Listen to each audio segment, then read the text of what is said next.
Good afternoon, everyone. It's a great privilege for me to be here.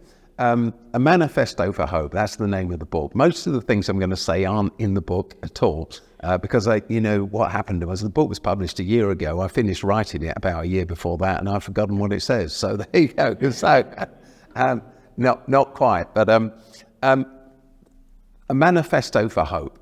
So here's the thing. I'd like to explain to you the process of parenting for a turtle. Probably not what you were expecting to hear as we start this. But if you're a turtle, parenting's pretty straightforward. What you do is you crawl out of the sea in a moonlit night. If you're a female, the male doesn't get involved. You crawl up the beach, you probably know this. You dig out a very shallow hole in the sand. You lay a few eggs, you have a half-hearted attempt at covering them over, and then you crawl back into the sea. Parenting, done. That's it. That's all it is. It's purely physical. It's pretty short in its span. And that's the way it is for almost all fish, almost all amphibians like turtles, big and small, freshwater and seawater, and it's the way it is for reptiles as well. It's sometimes slightly different, but only sometimes and only slightly.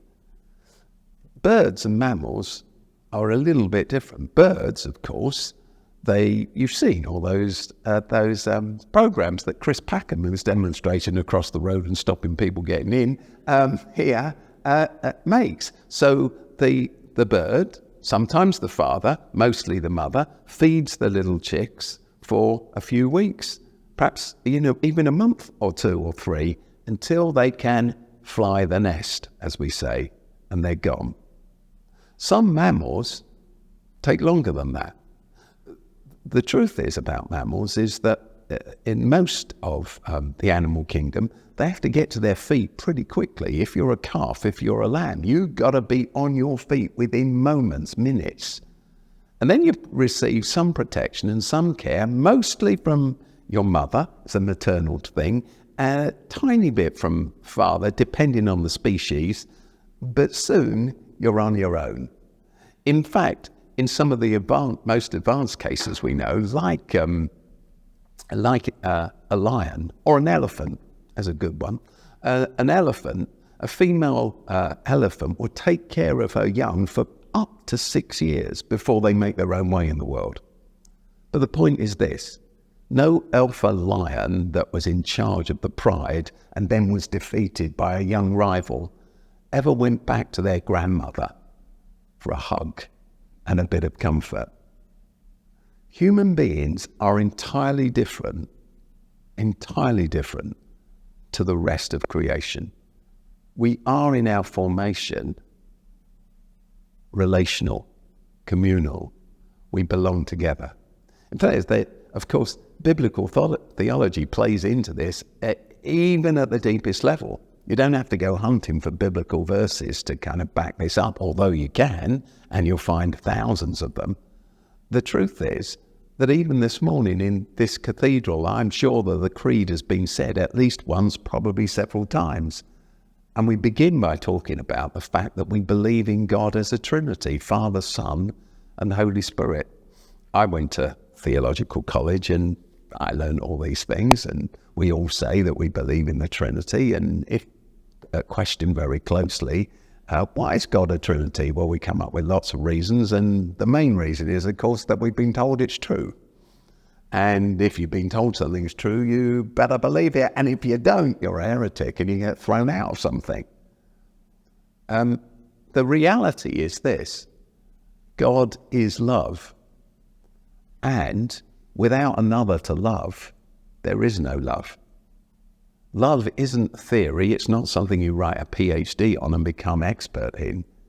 It's something that you only experience when you give yourself to another. So somebody who has, endless degrees in love studies, if they haven't found another to love and give themselves to, in the end knows less about love than someone who can hardly articulate a sentence someone who lives in poverty, a young mum perhaps who lives in poverty with a young child and totally gives herself to that child. God is a Trinity, Father, Son and Spirit, a community eternally. And more than that, of course, even though, we talk about Father, Son and Spirit, and these are simply ways of trying to understand God, St. Augustine said, whatever you think about God, if you think it has to be wrong, because these truths are so deep. But we talk about a Father, and we talk about a Son, and we talk about a Spirit as a way of understanding that God's community and that we are made in the image of God.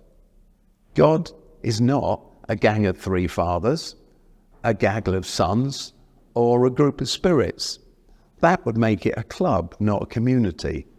The thing about community is difference. The thing about community is distinctiveness. Human beings are made for that. And this being made in the image of the communal God is baked into our very essence. It's the way we think, the way that our brains are shaped.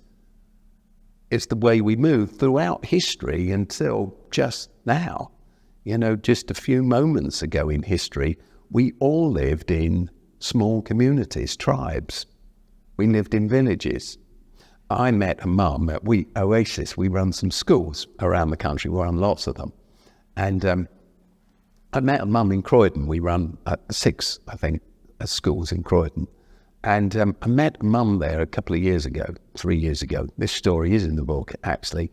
And she said that she was in tears. Her oldest child comes to one of our schools, or came to one of our schools.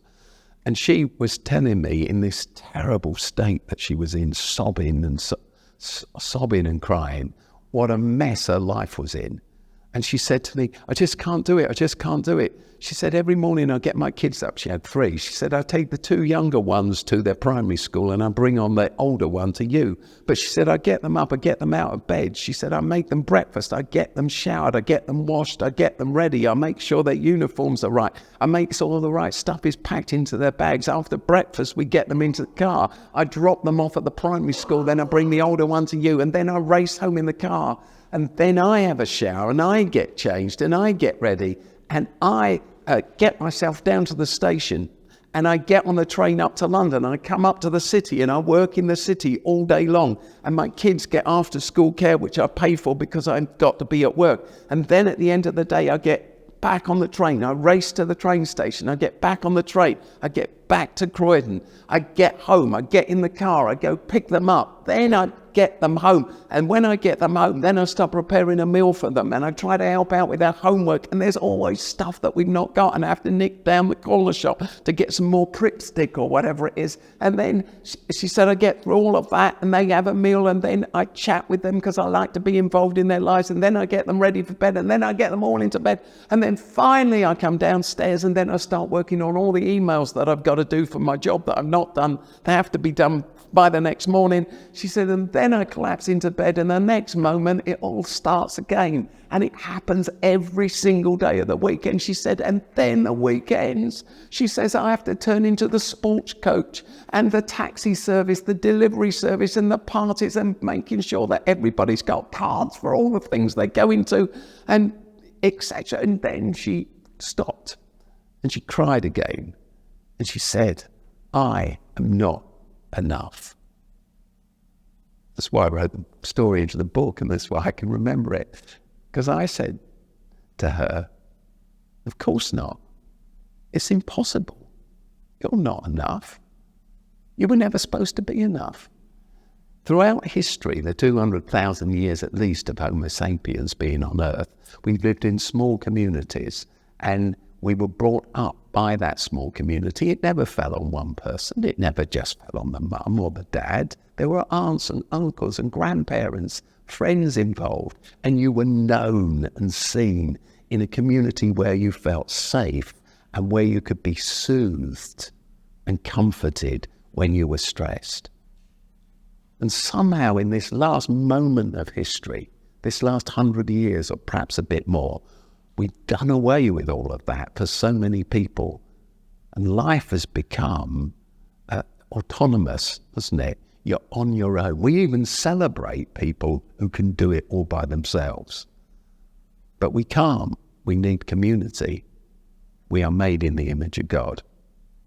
That's an introduction, really, to a manifesto for hope.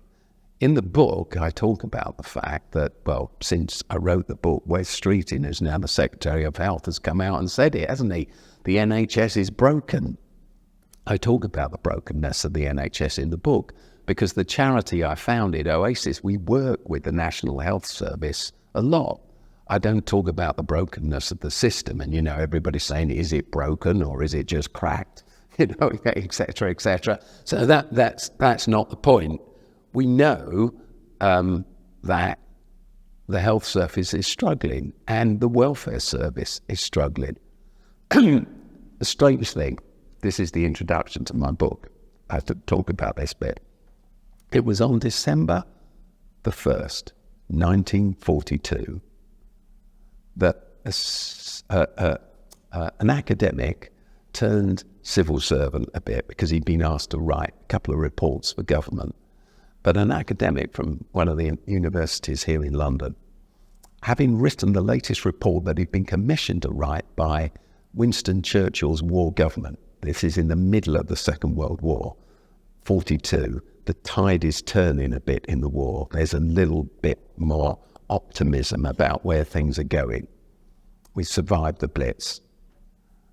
He walked up Downing Street early in the morning, knocked on the door, as you could then, of course, and he delivered his report. It was 300 pages long. He delivered it, and he wandered back down the road. Nobody had ever heard of him at that stage.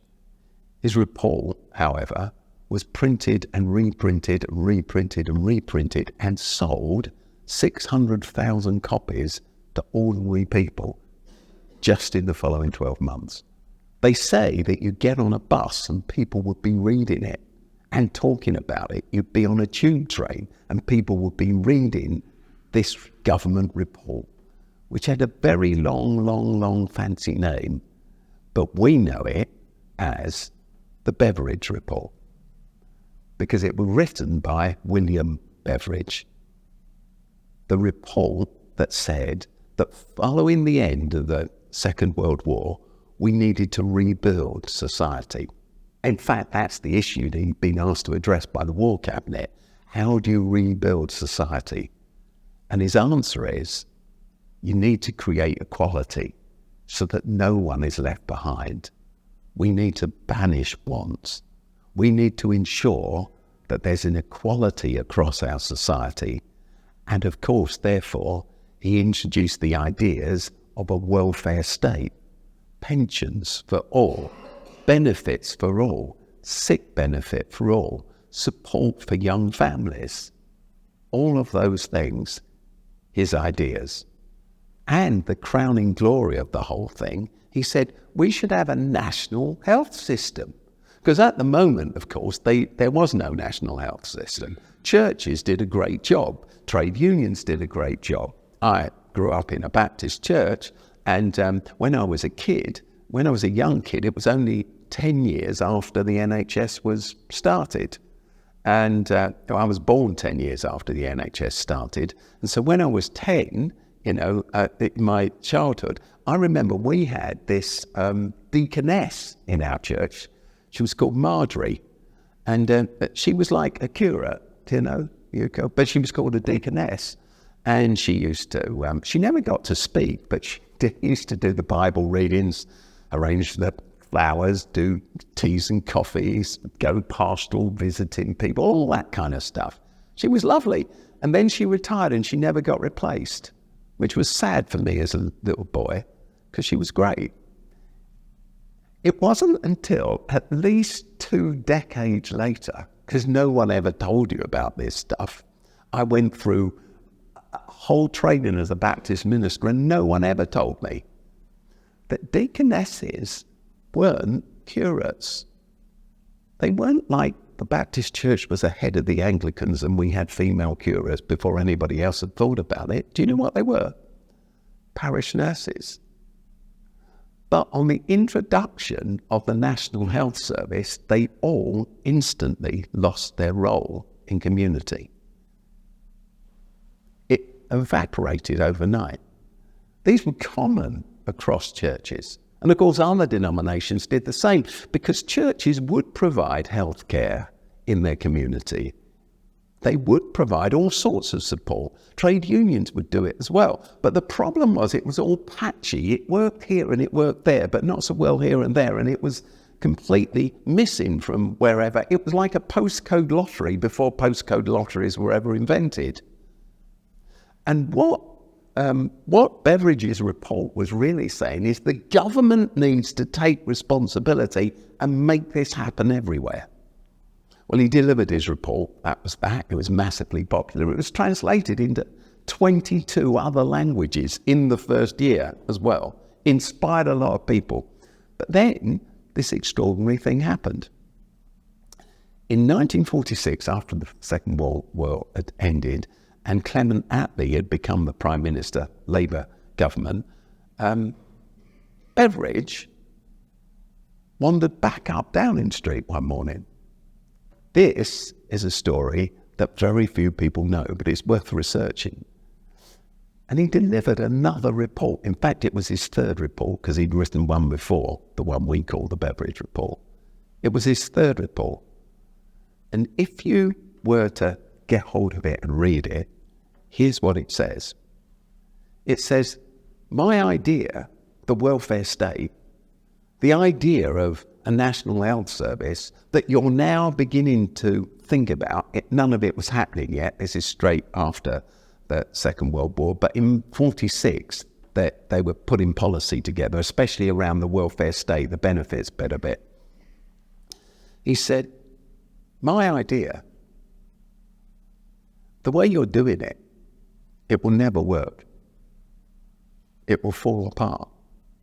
The whole report is just a commentary on why his first report wouldn't produce what was wanted, because you're not doing it, he said, in the way I called for.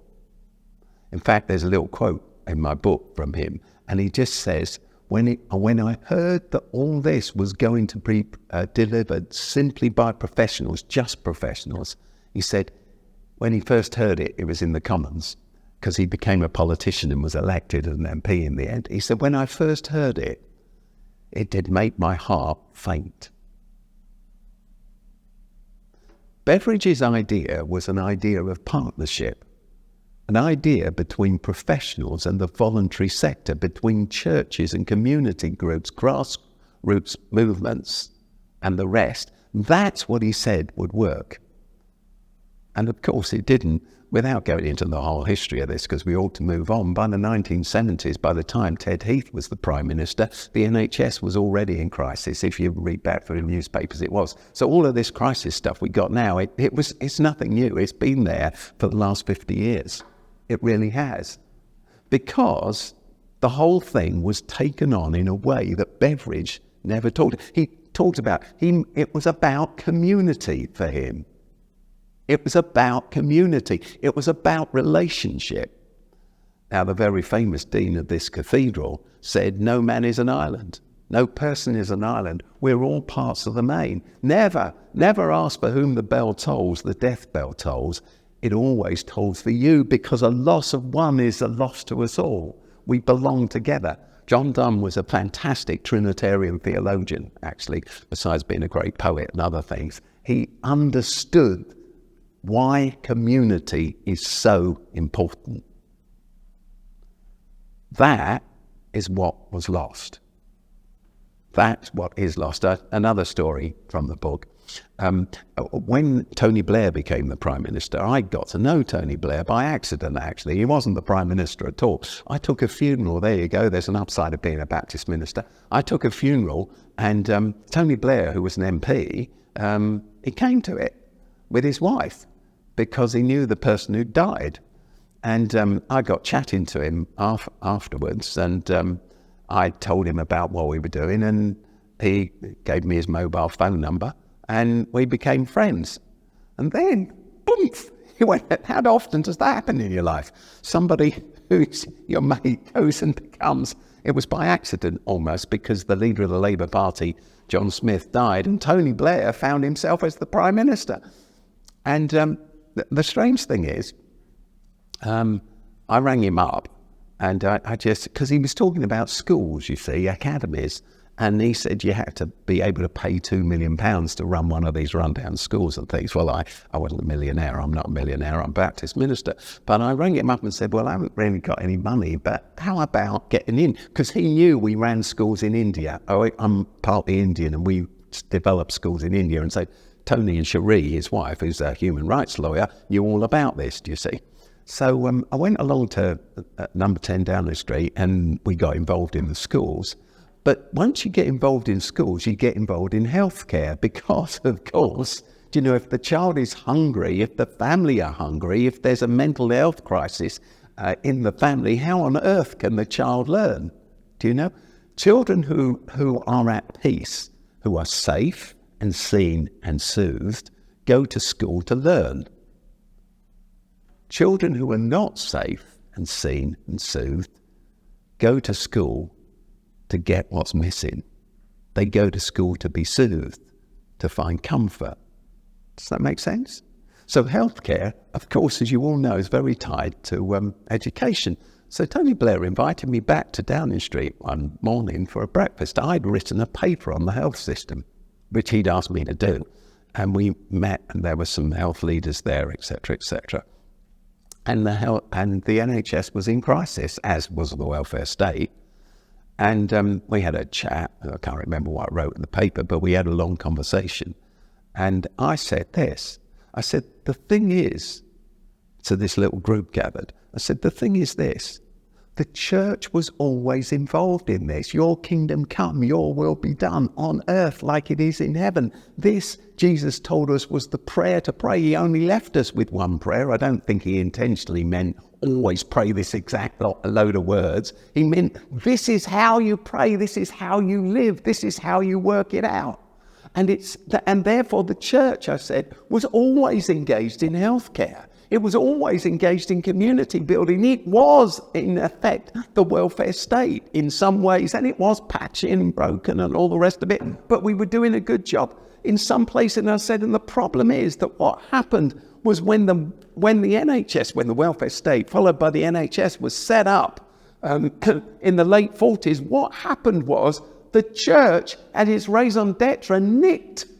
It was taken away. We were bereft. We were all sat there like Marjorie, our deaconess, like, what do I do now? I'll have to spend the rest of my life arranging flowers because I can't go and do what I was employed to do.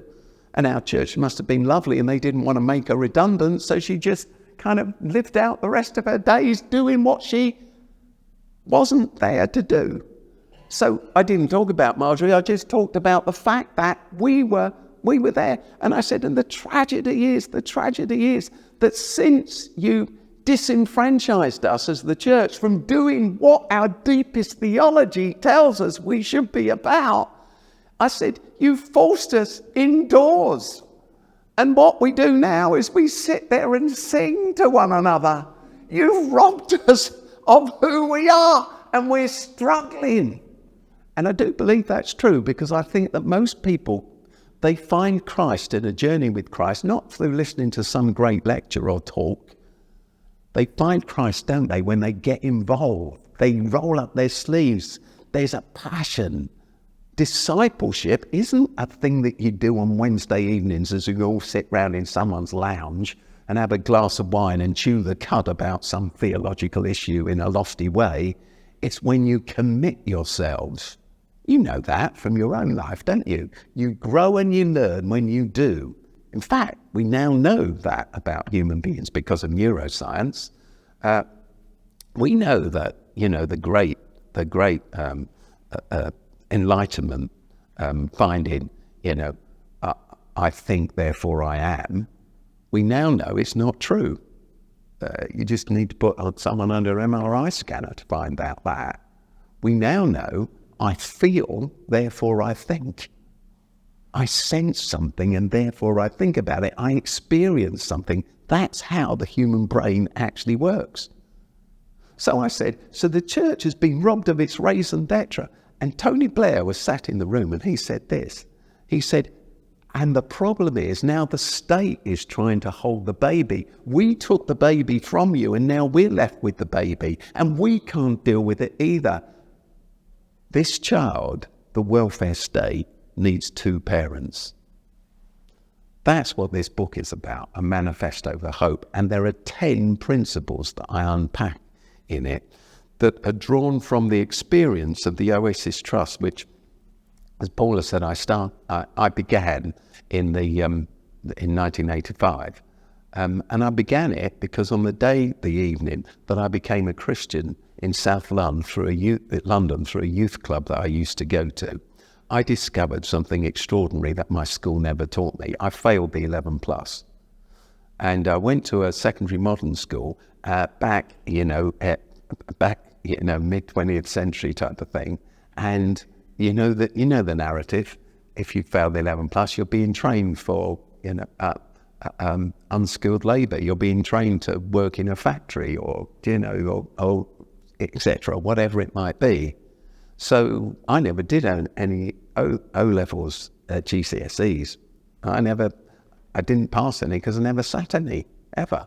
I wasn't allowed to, because we were told we were the kind of kids that work with our hands, not our heads. What a terrible misunderstanding that is, isn't it? Because when you work with your hands, not your heads, it was code for saying you'll work with your hands, not your brain, because you haven't really got a brain.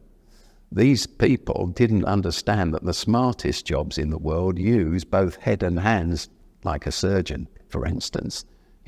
It's that combination. And as an aside, I talk about this in one of the principles of the book. Our education, our understanding of education has got to get out of the mid-20th century and into the mid-21st century. All the findings of neuroscience, everything we now know as science about childhood development and adolescent development, which is different to childhood development, is a distinct phase in life. Everything we know about the brain, we neglect, in fact we dump, as we approach education.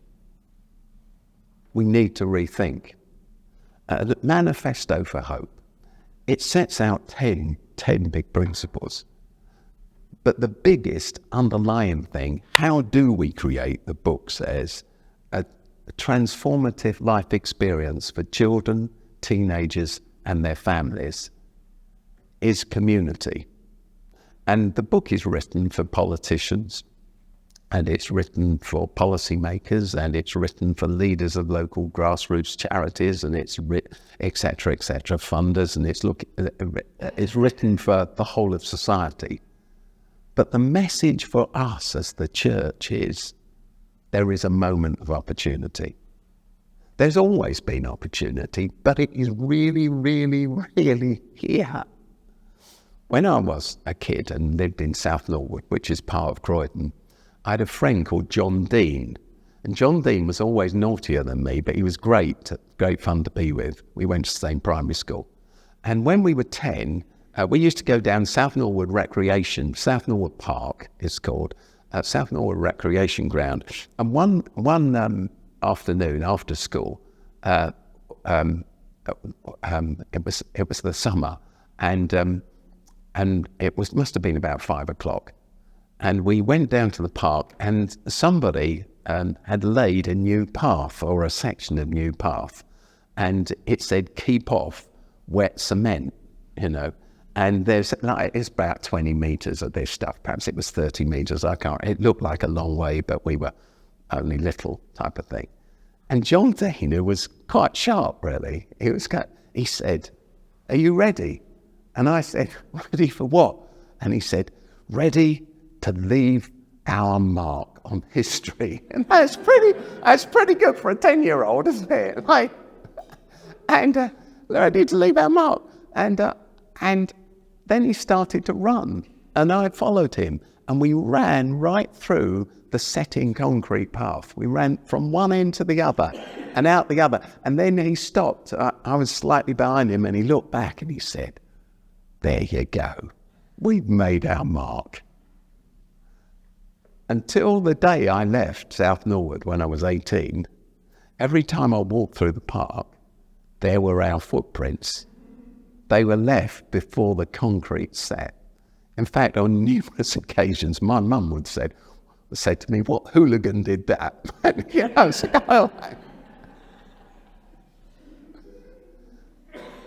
so why do I tell you that story? We are at a new beginning. I'm not saying this in any party political sense, but I'm old enough to have lived through 2 big transitions as an adult before. I lived through the transition from John Major's government, you know, the long years that Tories had been in power, to Tony Blair's government. And I lived through the transition from the long years of Labour being in power to the transition to the coalition government, David Cameron's government. The big society, remember it, you know? Why did David Cameron talk about the big society, community, everybody mattering? Why did he do that? Do you remember him talking about that? Do you know why he did it? It never worked, of course, you know, so they set up the big society and it went bust within a year. But do you know why he did it? Because 4 months before he came to power, somebody, I write about this, but I don't make the link with the big society. I write about the big society. But 4 months before Cameron's government came to power, a man who's still alive called Sir Michael Marmot wrote the Marmot Report that you may have heard of. And the Marmot Report was written for government to answer the question, why are the poor so poor? And why is the gap between the rich and the poor getting wider and wider and wider? And if you just read the executive summary, which you can read this afternoon online, it tells you this. Michael Marmot said, because we do not engage community, we do not give power to communities, we do not work with them. In 2020, Michael Marmot did a 10-year review, which is also published. And he said, it's not got better, it's got worse. In 2021, Boris Johnson asked Danny Kruger, have you heard of Danny Kruger? He's an MP and he's famously, he doesn't like, I know him and he doesn't like being known as this, but he's Prue Leith's son, you know, the Bake Off? So yeah, that's who Danny Kruger is. And Danny Kruger was asked, he's a Tory MP, was asked by Boris Johnson to write a report on how we decentralise and create a society where more are involved. And Danny Kruger said exactly what Michael Marmot said in 2020, which was exactly what he said in 2010, which is what William Beveridge said in 1946. You have to work together. So there is this opportunity for the church. And the reason I tell you the story about the wet concrete is, of course, it dries. And when it's dried, you can't leave your footprint. I learned when Tony Blair came to power, that government, I mean, that there was a moment of opportunity of wet cement when everyone was searching for ideas and before the policies were set hard as concrete. And Oasis had been around a few years by then, and I knew there was a moment to leap. And we did. And Oasis began schools and so much more as a result of that. When the Labour government was dying, because there's a political cycle, isn't there? This is, a government grows tired and, they just run out of ideas and they need to sit on the opposition benches for a bit of time to just kind of, get their energy back and push some new young blood through and create new creativity. And you saw that happen with the Tories, and then Tony Blair's government came in and they did loads of stuff, but in the end they became as tired as everyone else and they needed to sit on the opposition benches. And along came Cameron's government, and we all knew way before this last election, didn't we, that cycle had come to an end again and there needed to be a new beginning. But I'm telling you this, and I'm telling you this, in the churches you serve and the communities you're in and this great cathedral, the concrete is still wet. Because every manifesto produced by any political party ever is just a set of ambitions, ideas. We hope to. That's what it is. And Labour, their manifesto, it says this, I've read most of it. I'm telling you, it says we're going to halve life crime. We're going to create safety for kids. We're going to do something about young people's mental health. We need to cut down on persistent absenteeism from school. We need to create safe havens. We need to create pathways into jobs. And the list goes on and on. Well, you can't deal with young people's mental health unless you deal with their parents' well-being, etc., etc., etc. So let me tell you a story, and then we'll ask some questions. I was asked to open a hall for an Anglican church some years ago. Not the first time I was asked to do it, and not the last time. But I was asked to open this hall. So on the Saturday, I rocked up. This is in London, right? And I will not give away the name of the church or the town that it's in. But I rocked up to, we call it St. Mark's. It wasn't St. Mark's, I rocked up to open, because I knew the vicar, St. Mark's new church hall on the Saturday. The funny thing is that across the road from St. Mark's, it's a main road, but it's a single lane of traffic. If you look out the windows of the new hall, if you look across the road, do you know what you can see? St. Mark's Primary School. Now, it so happened that in this particular town, we run some schools. Yeah, we run schools all over the place. And so we run some schools. And so the head teacher of that school, who was a Christian, had invited me into the school just that week, like on the Wednesday, but this is the Saturday of the opening. And she sat with me and she said, Steve, the problem is, we just don't have anyone to mentor these kids, trusted adults who just come in and sit with a child and read with the child, or just see the child and talk with the child in the safe environment of the school. We got no one who comes in to read with them. We got look at our garden patch outside. She says, look, it's overgrown. We got no one to do that with the kids. It could be so therapeutic if children could just grow stuff with people. And then she went through, we got no one to run our football team, and we got no one to do this, and we've got another Christmas fair coming up, and we got no one to do. She went through this whole list of ways in which she needed adults and older adults to be involved. On the Saturday, if that was the Wednesday, it might have been the Tuesday, I don't know, I can't remember. But on that Saturday, I'm in the hall and we've opened it all and, said nice things about it and cut a ribbon and all sorts of things. And then it's just me and the vicar left. And we're looking out the window across the busy road at St. Mark's Primary School. And we get talking. We're not intentionally looking at the school. We're just stood in the window talking. He says, Steve, thanks for coming today. He said, now begins the hard work. He said, we built this because what we lack are young families, children, mums, dads. As you saw from today, we're a greying congregation here. We've got retired people, semi-retired people. We got loads of them, which is why we could afford to build the hall. He said, they've all got cash. He said, but what we don't have is young families. He said, just pray for us and pray that God will answer that prayer. Well, I put it to you, you don't really have to be God to work that one out, do you?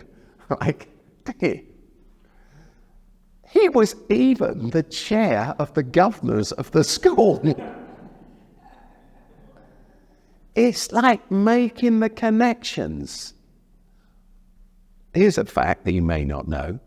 Oasis runs a lot of schools. We run 54. We've got 30,000 plus kids in our schools. But do you know this about Anglicans? You may not know. You provide education to a quarter of all the children in the UK. That's some good going. But do you know that the parable I told you of St. Mark's is happening all across the country? There is a moment of opportunity. I'll put it to you deeper than that. There is a moment of enormous need. And there are endless ways in which churches, if we work together, can and should engage. Because this Manifesto of Hope book for me, hey, don't wait till Westminster Hall gets it right, and don't wait till the Town Hall gets it right. These solutions will be worked out in community around ordinary tables like this and put into action. And I keep saying I'm going to stop, but I do quite a lot of work with Parliament, and they give out great grants all the time. And I see them queuing up at Paul Cullis House. You may not know where that is, but it's opposite Palace of Westminster. And you can see people going to get grants. You can. It's an amazing thing. They've all got their best clothes on, their best suits on, and they've all got laptops and things in bags, and then they get in there. They've all done PowerPoints, and they got printed out things, and they go into some committee with their PowerPoint and their smart words and their statistics about poverty or about need or whatever it is, about housing, about, there's no children's homes. There's another one. There's no pathways of care, as we were just saying, for people coming out of prison. What's our thing just these last weeks? I'll release people from prison early. Oops, we released some of the wrong ones as well. And the other great answer is, let's build even more prisons than we've got. If we keep going that way, we'll build prisons across the whole country. Somebody needs to say, these people need community, and that's probably something to do with why they fell into crime in the first place, because we're made for community. It's our theology. As they line up at Paul Cullis House, here's the funny thing, I often smile about it, because if you were on one of those committees giving grants away, would you give the money to the person with the flashiest PowerPoint?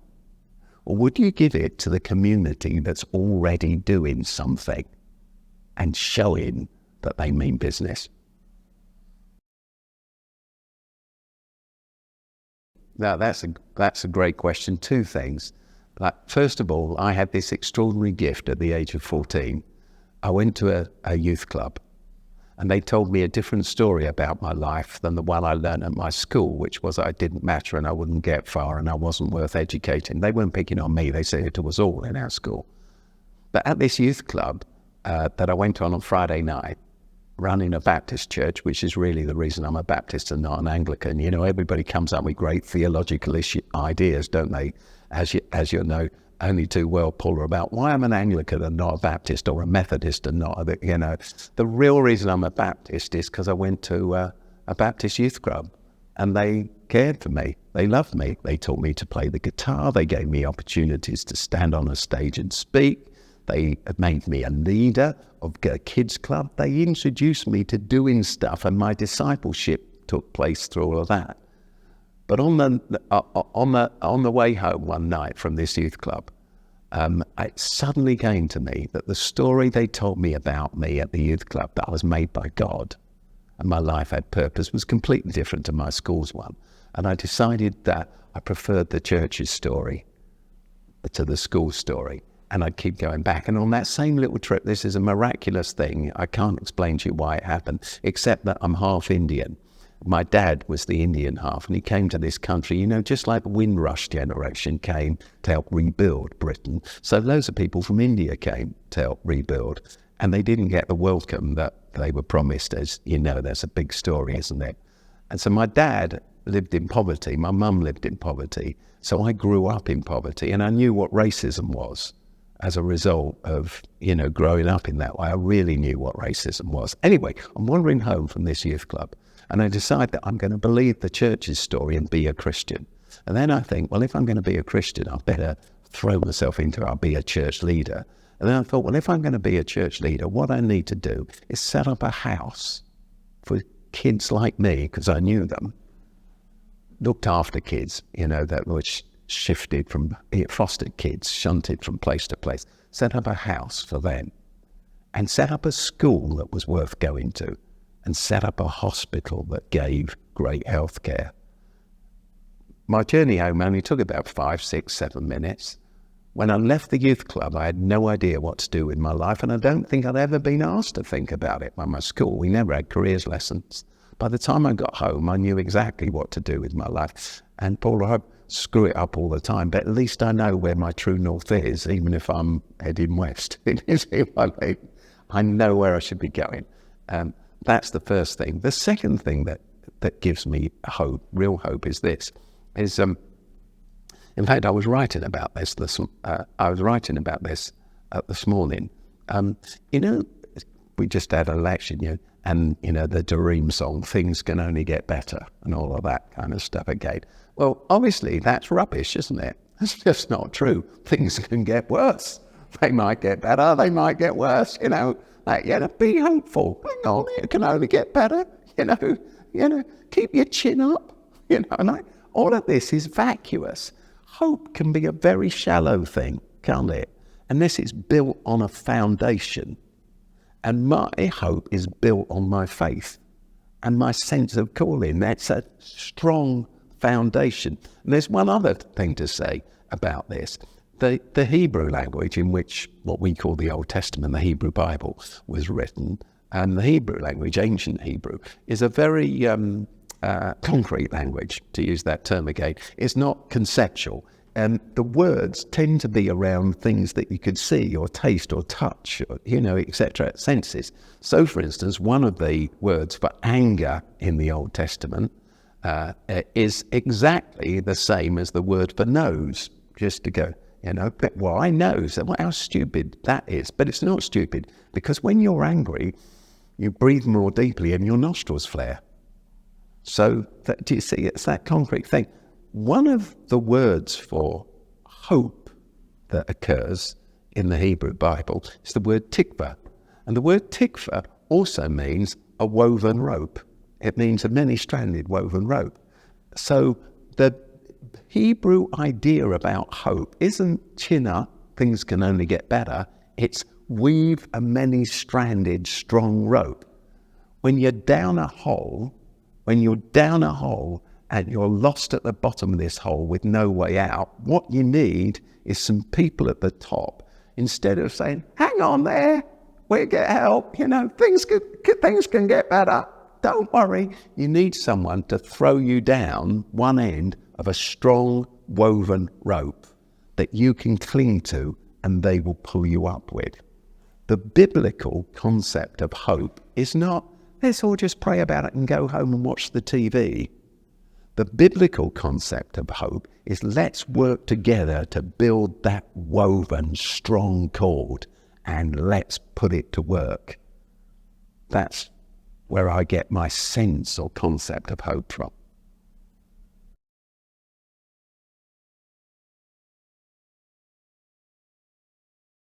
Yes, it's not only a possibility, it's actually happening.